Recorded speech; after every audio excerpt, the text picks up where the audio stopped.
The woman who introduced me as her fiancé had only been my neighbor for 4 months. My name is William, and I'm 52 years old, and I build cabinets for a living in a workshop behind my garage. I live alone, I eat sandwiches at noon, and I go to bed at 9, which isn't the kind of life that gets you invited to country club weddings. But one Thursday evening, Charlotte knocked on my door and asked me to come to her sister's wedding as her date, and I said yes before I understood what I was agreeing to. By the time we walked through the doors, she'd already told her family I was someone I'm not. And every lie after that pulled me closer to something I didn't expect. I should start with the house because the house tells you everything you need to know about me. It sits on a street where the lots are wide and the neighbors keep their distance, which suited me fine when I bought it 20 years ago and suits me even better now. 2 stories. Wood siding. I repaint every 4th summer, a porch that runs the full width of the front with a railing. I turned on my lathe. The workshop sits behind the garage, a converted shed with a bench, a table saw, a rack of hand planes my father left me, and a space heater that rattles like a tin can but keeps the cold off my fingers through December. That workshop is the only room in the house that feels like someone lives in it because it's the only room where I do something that matters. The rest of the house is clean and empty and quiet, and I keep it that way on purpose. The kitchen has 1 plate, 1 fork, 1 cup, and a coffee maker. I set up every night so I don't have to think about it in the morning.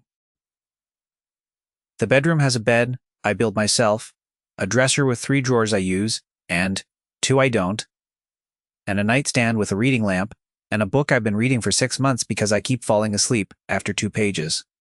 I own a television I turn on sometimes just to hear another voice, though I usually shut it off within 10 minutes because the voices on it have nothing to say to me. My routine is the same every day, and I like it that way. I wake up at 5, make coffee in the dark, and drink it on the porch while the street is still empty and the air smells like dew and cut grass. By 6, I'm in the workshop, and I stay there until noon, with my hands in wood, which is the one place my hands have always been smarter than my head. At noon, I eat a sandwich at the bench, and I don't stop working to eat it.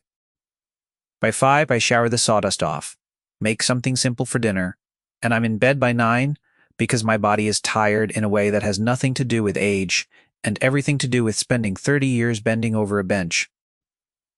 That's my life, and I built it like I build everything else, 1 joint at a time, level and square and quiet. 8 years ago, my wife Sharon told me I'd made myself too small to live with, and she packed her bags on a Tuesday while I was at the bench and left before I came inside. She didn't leave for another man, and she didn't leave angry. She left because I'd turned our marriage into the same thing. I'd turned my life into a routine so tight there was no room in it for anyone else. On the porch before she drove away, she told me that, and I stood there and listened because she was right. And I didn't try to stop her, because stopping her would have required being bigger than I knew how to be. Understanding why someone leaves doesn't make the house feel any less empty. I'm not lonely in some dramatic way. The phone doesn't ring much after 7, and I stopped noticing that a long time ago. A crooked cabinet can be leveled, and a broken hinge can be replaced, but people are harder because people need something from you that you can't build with your hands. I fixed things for Sharon, the sink, the door, the porch railing, but she didn't need me to fix things.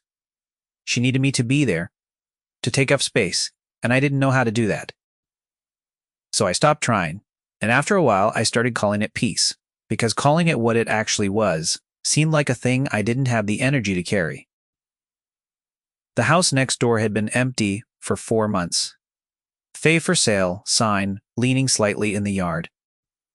Then one Tuesday the sign was gone, and 2 days later, a moving truck pulled into the driveway and a woman stepped out of the cab and looked at the house like she was trying to decide if it was going to be enough. I noticed her before I met her, because that's what I do. I notice things from the workshop.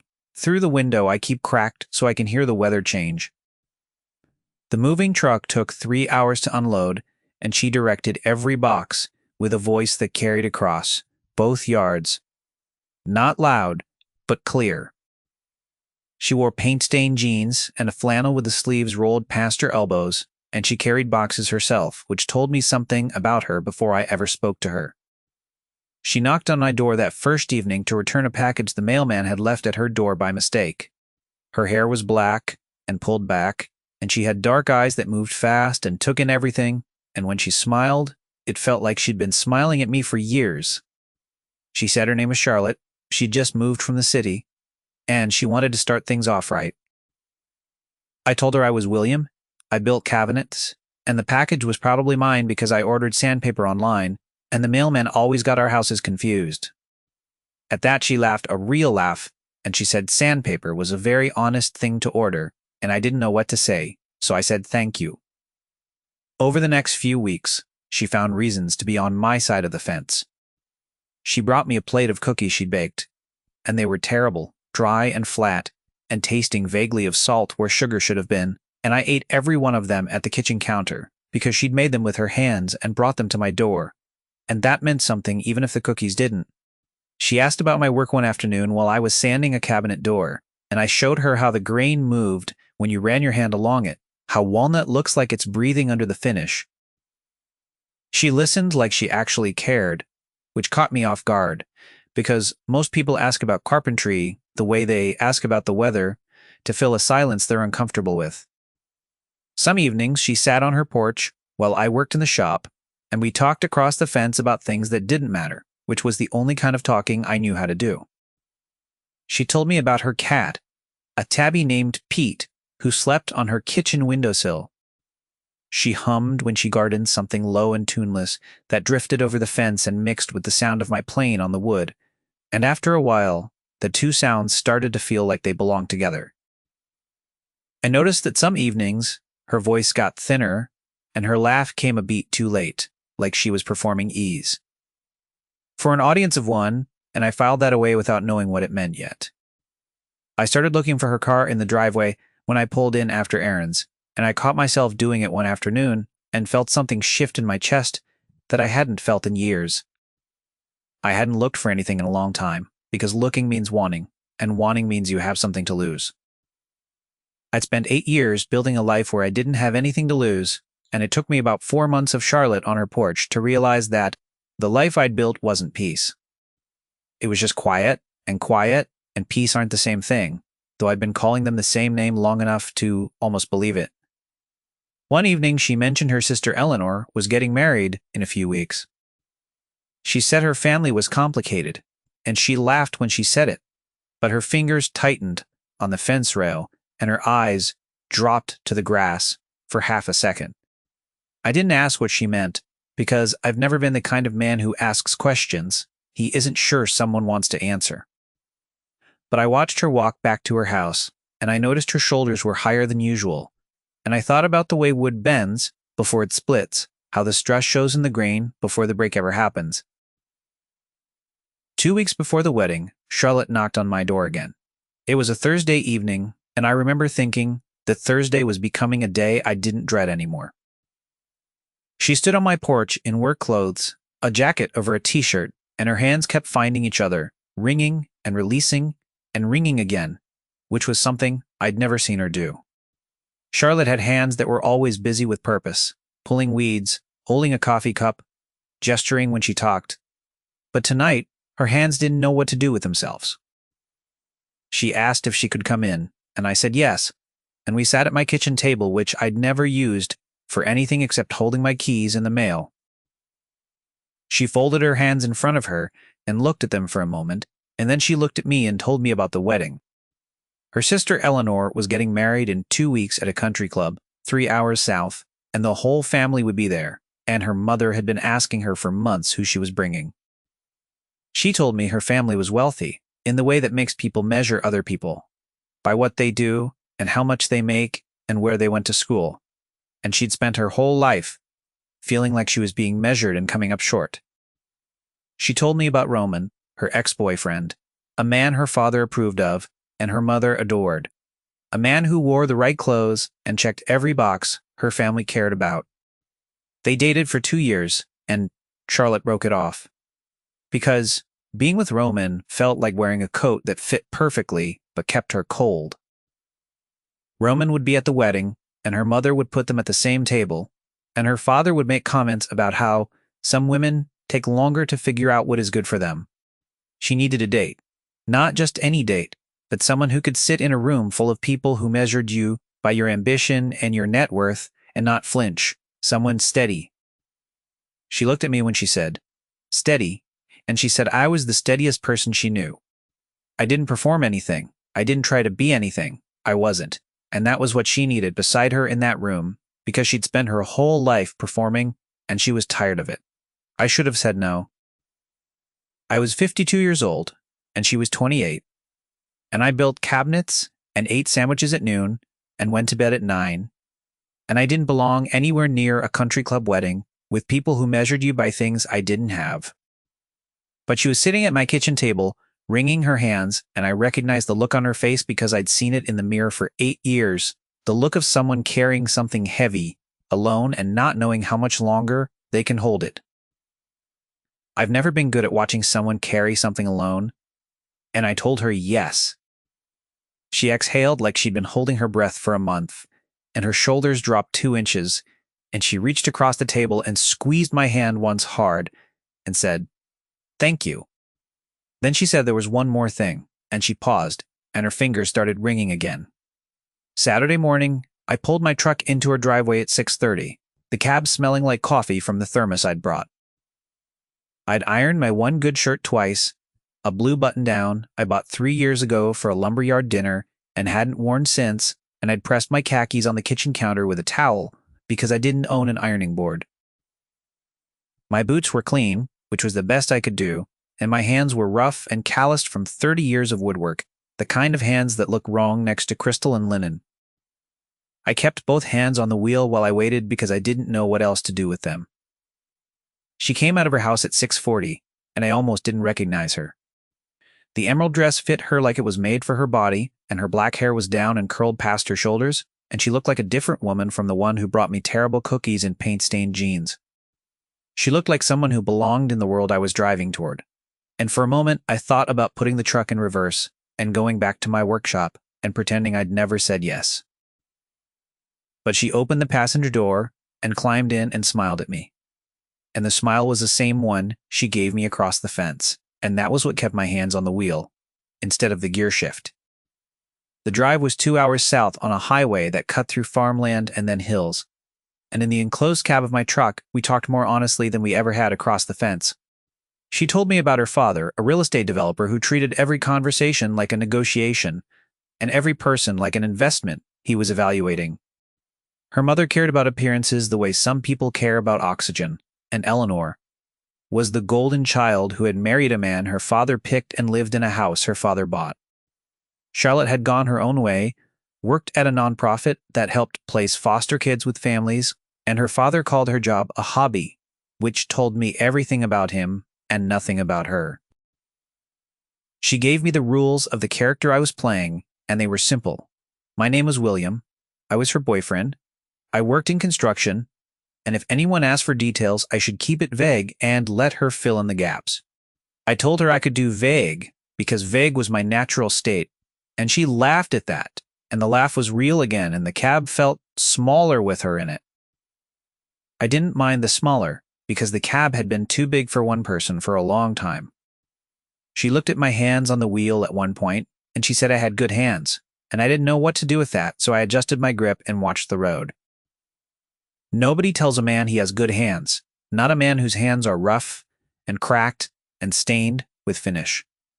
And the words sat in my chest for the next 40 miles, like something warm I didn't know how to swallow. As we pulled up to a country club with a valet and manicured hedges and cars in the lot that cost more than my house, she reached over and took my hand off the wheel and held it and told me to just follow her lead. Her hand was warm and small in mine, and I thought about how a joint fits when you cut it right, how it holds without glue, and I held on. The country club smelled like fresh flowers and money, and the people inside wore clothes that fit them, the way my clothes never fit me, like the fabric and the body had been made for each other. Charlotte walked in ahead of me with her hand on my arm, and I felt every eye in the lobby turn toward us, or maybe toward her, because she was the kind of woman people looked at, and I was the kind of man people looked through. I kept my back straight and my face still, because still is the thing I do best, and I followed her across a floor that was polished so smooth I was afraid my boots would leave marks. Her mother greeted us first, and she was exactly what Charlotte had described. She was elegant, silver-haired, wearing a necklace that probably cost more than my truck, and her eyes moved over me the way a measuring tape moves over a board, quick and precise and looking for the cut that doesn't fit. She smiled at Charlotte, and then looked at me, and the smile didn't reach her eyes, and I could feel her cataloging my shirt, my khakis, my clean boots, finding all of them lacking in ways she didn't need to say out loud. Charlotte squeezed my arm and said, "Mom, this is William, my fiancé." The word hit me in the ribs. She didn't say boyfriend or date or friend from the neighborhood. She said fiancé, and she said it without hesitation, like she'd been carrying the word in her pocket for weeks and had been waiting for the exact right moment to set it down on the table. My mouth opened and then closed, because I didn't know what to say, and saying, "Nothing has always been the thing I do best." So I shook her mother's hand and told her it was nice to meet her. And I left it at that. Her mother asked what I did, and Charlotte answered before I could form a sentence. She said I owned a construction company, that I built custom homes for a select clientele, and that I was so busy with projects, I barely had time for anything outside of work. The lie settled over me like a heavy coat that didn't fit across the shoulders, too big in some places and too tight in others, and I stood there wearing it, because Charlotte's hand was still on my arm and her fingers were pressing harder than the moment called for. I understood then that the one more thing she'd paused on was this, the size of the lie. And I understood that she hadn't told me on purpose, because she knew I would have said no. Then I met Eleanor, the bride, and she was nothing like the mother. She hugged Charlotte tight and long, and she looked at me with genuine warmth, and when she shook my hand, she said she was glad Charlotte had found someone who made her smile. She pulled Charlotte away to whisper, and I could hear Eleanor say, "He seems real," in a voice that meant it as a compliment. And Charlotte looked back at me over her shoulder with something in her eyes I couldn't read. Charlotte's father found me at the bar 20 minutes later. He was a big man with silver hair and an expensive watch, and his handshake was a test of something I wasn't sure I could pass. When he asked where I was from, I told him the truth, a town 3 hours north, where the lots are wide and the neighbors keep their distance. He asked what my company was called, and I gave him a vague answer about private clientele and discretion, and he heard what he expected to hear, because people like him hear what they expect from people like me. The clap on my shoulder was more dismissal than welcome, and he walked away, and I stood at the bar holding a drink. I didn't know how to order. Across the room, I caught a man watching us, young and polished in a tailored suit, with a smile that didn't reach his eyes. He was standing with a drink in one hand and his other hand in his pocket, and he was looking at Charlotte the way a man looks at something he believes belongs to him. That was Roman, and I knew it before anyone told me, because I've spent my life reading grain in wood, and the grain on his face told me everything about who he was and what he wanted. The rehearsal dinner started at 7, and by 8 I was performing in a way I'd spent my whole life avoiding. Charlotte steered me through the room like a ship through channels, introducing me to aunts and uncles and cousins, whose names I forgot. The moment they left my ears, I gave vague answers about my company, smiled when I was supposed to smile, and nodded when someone made a joke about construction workers and hard hats, and the whole time I could feel the lie sitting on me like a second skin that didn't breathe. Charlotte covered for me with a skill that told me she'd been doing this her whole life. Not the lying part, but the performing part. The reading of a room, and the filling of silences, and the steering of conversations away from the rocks. When an uncle asked how we met, she told a story about a neighborhood barbecue that never happened, and I nodded along like I was remembering it, and he laughed and slapped my back and moved on. When a cousin asked about my crew, Charlotte jumped in to say I was a perfectionist who didn't trust anyone else's work, which was true enough about my carpentry to sound true about everything else. Roman found me during the cocktail hour when Charlotte had stepped away to help Eleanor with her veil. Ah! He approached with the easy confidence of a man who has never been told no by anyone who mattered, and he shook my hand and held it a beat too long, and he said he was glad Charlotte had found someone new. His voice was light and friendly, but the edges were sharp, and I could hear the assessment underneath the pleasantries, the way he was measuring me, the way Charlotte's father had measured me. He asked what my company was called, and I gave him the same vague answer I'd given everyone else, and he smiled like he'd expected exactly that. He made a comment about Charlotte's new taste, how it was interesting that she'd gone from one extreme to another, and the implication was clear enough that even a man who builds cabinets could read it. He said blue-collar charm was a phase some women go through, and he said it like he was sharing a confidence instead of delivering an insult. I didn't rise to it, because rising to it would have meant performing in a way I don't know how to perform. I looked at him and said I didn't need to impress him, that I just needed to stand next to her. It wasn't clever, and it wasn't a comeback, but it was true. And sometimes true is the only thing that cuts through a man who has been performing his whole life. Roman's smile faltered for a second before he recovered, and clapped me on the shoulder and walked away. And I stood there, with my drink, and felt something shift in my chest that I couldn't name yet. Charlotte's father cornered me at the bar again after dinner. This time the questions were sharper. He asked where I went to school, and I told him I didn't go to college, that I learned my trade from my father and my hands. He asked how many employees I had, and I told him I was a one-man operation, the first fully honest thing I'd said all evening. His expression settled into something that looked like satisfaction, a suspicion confirmed, and he patted me on the shoulder the way you pat a dog that has wandered into the wrong yard. Then, he said he wanted to talk business at the reception tomorrow, and I felt the lie growing past anything I could control. Between courses, I found Charlotte alone on the terrace, and for a second, the masks came off. She looked at me the way she looked at me across the fence, not the way she looked at me in front of her family, and she said she knew the lie was getting bigger than she'd planned. I told her I could hold it for one more day, and she squeezed my arm and said, "Thank you," and something else that I didn't catch, because her mother appeared behind us, and the masks went back on like lights switching on in a house where nobody is home. That night I couldn't sleep. The hotel room was too quiet in a different way than my house. Hotel quiet with the hum of the air conditioner and someone laughing in a room down the hall. I sat on the edge of the bed in the dark and thought about the day, about the lie and the performance, and the way Charlotte's hand felt on my arm, and I couldn't figure out which parts were real and which parts were the show. A knock came at 11, soft and quick, and I opened the door, and Charlotte was standing in the hallway in a hoodie and sweatpants, with her hair pulled back and no makeup on her face. She looked younger, without the armor, and she looked more like the woman who sat on her porch and hummed while she gardened, and I felt something in my chest loosen at the sight of her. She asked if she could come in, and I said yes, and we went out to the balcony that overlooked the hotel garden, and we sat in two chairs that were close enough that our knees almost touched, and for the first time all day, neither of us was performing anything. She told me the real reason she asked me, and it wasn't what I expected. She said I was the first person in her life who never made her feel like she needed to perform, and she'd been performing since she was old enough to understand what her family wanted.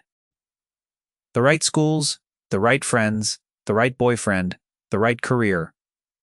All of it, a show for an audience that never stopped watching and never clapped.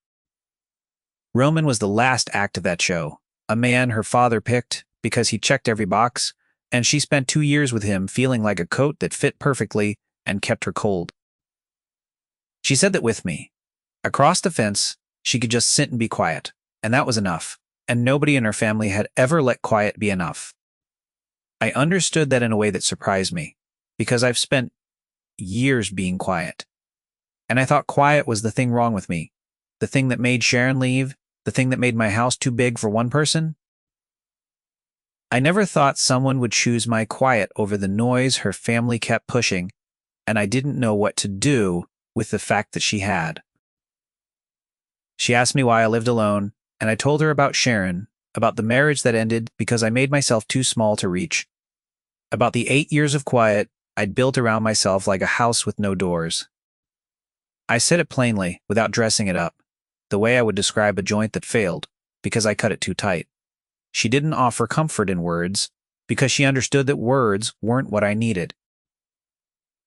Her chair moved closer, and she leaned her head against my shoulder, and I barely breathed, because the warmth of her against me was so unexpected and so simple that it felt like something I didn't deserve. We sat like that for a long time, not talking, just breathing in the same space.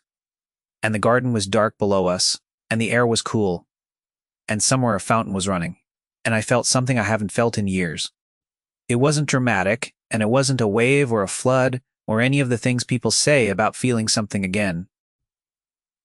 It was a small, warm thing in my chest, like a pilot light clicking on in a house that has been cold for a long time. And it terrified me, because I knew that a pilot light can go out as easy as it clicks on, and I didn't know if I could survive the cold again.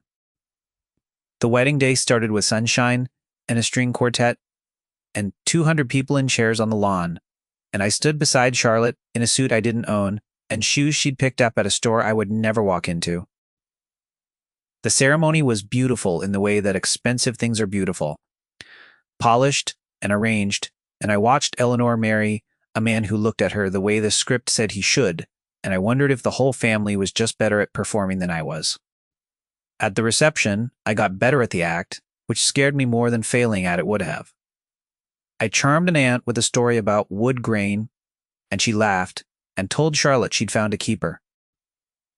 I danced with Charlotte during the first dance, clumsily and without any rhythm, and the laugh that came from her wasn't practiced, and for 3 minutes on that dance floor I forgot I was playing a part.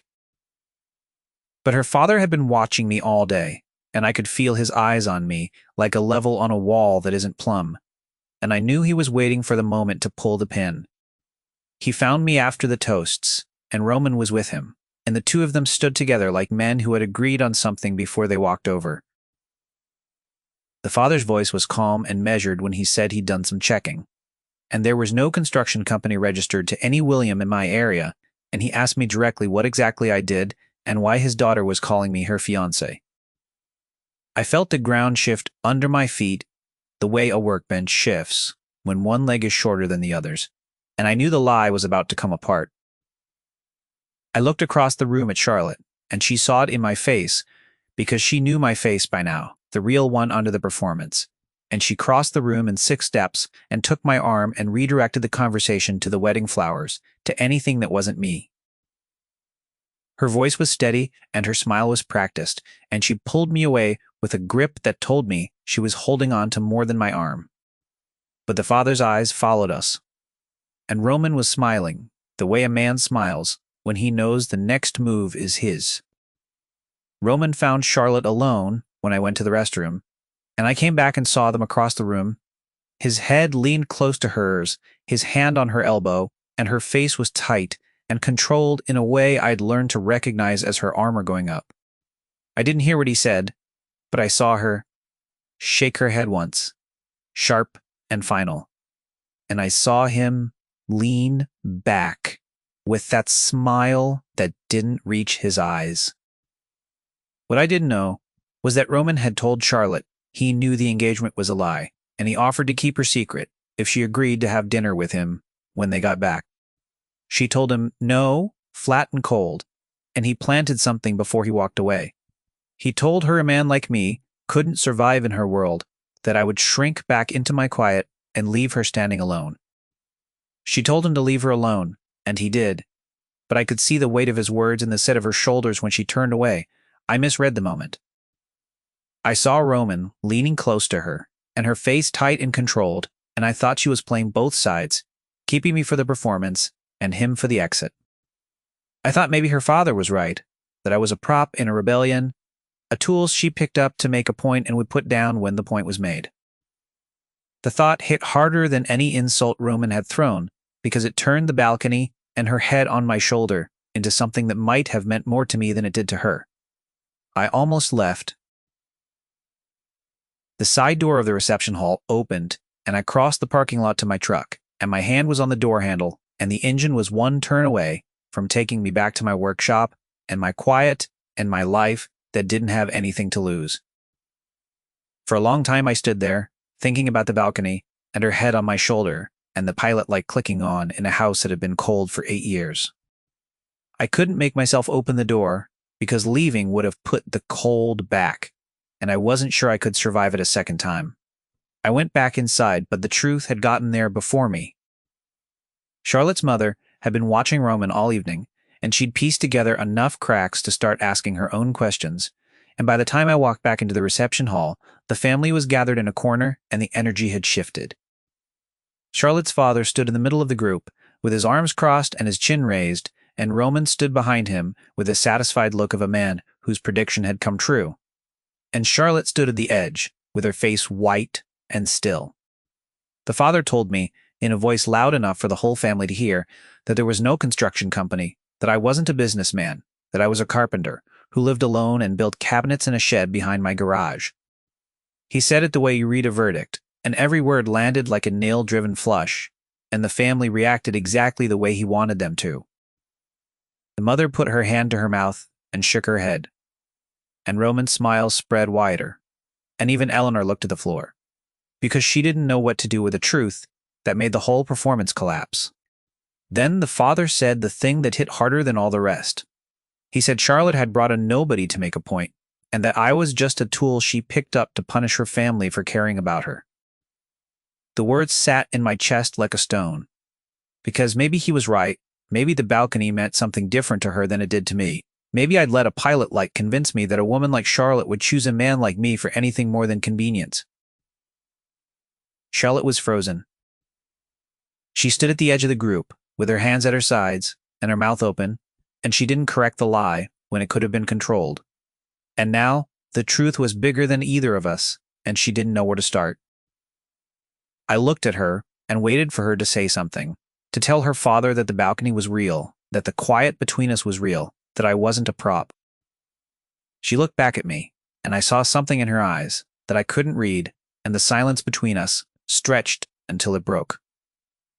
I said the only honest thing left. I told them I built cabinets, that I lived in the house next door to Charlotte, that I wasn't what she said I was, but I came because she asked, and I stayed because she needed someone to stay. The words came out quiet and plain, the way I say everything.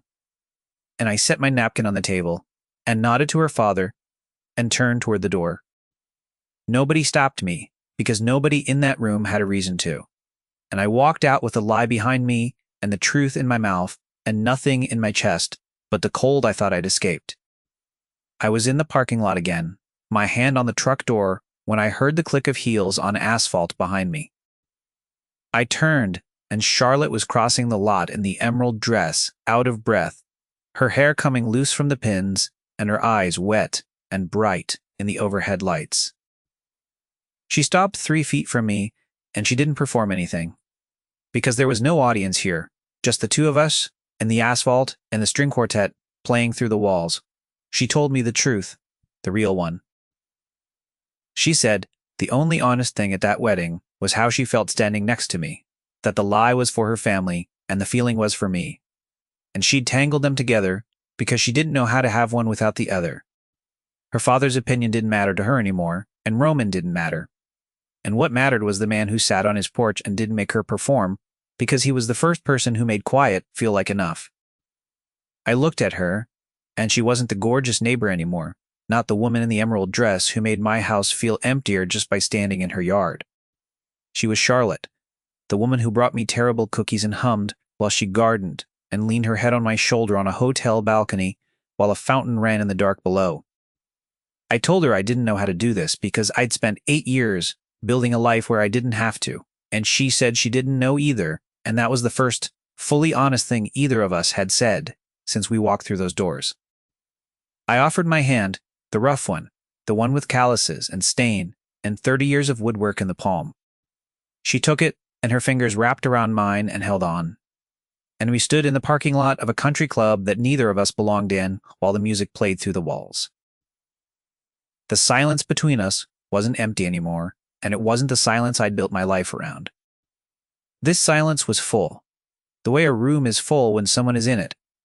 And I understood for the first time that quiet and empty aren't the same thing, and that the difference is whether someone is there with you in it.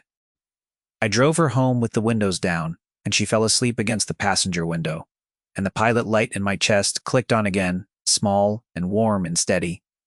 I let it burn. If this story moves something in you, subscribe. There are more quiet rooms where this one came from.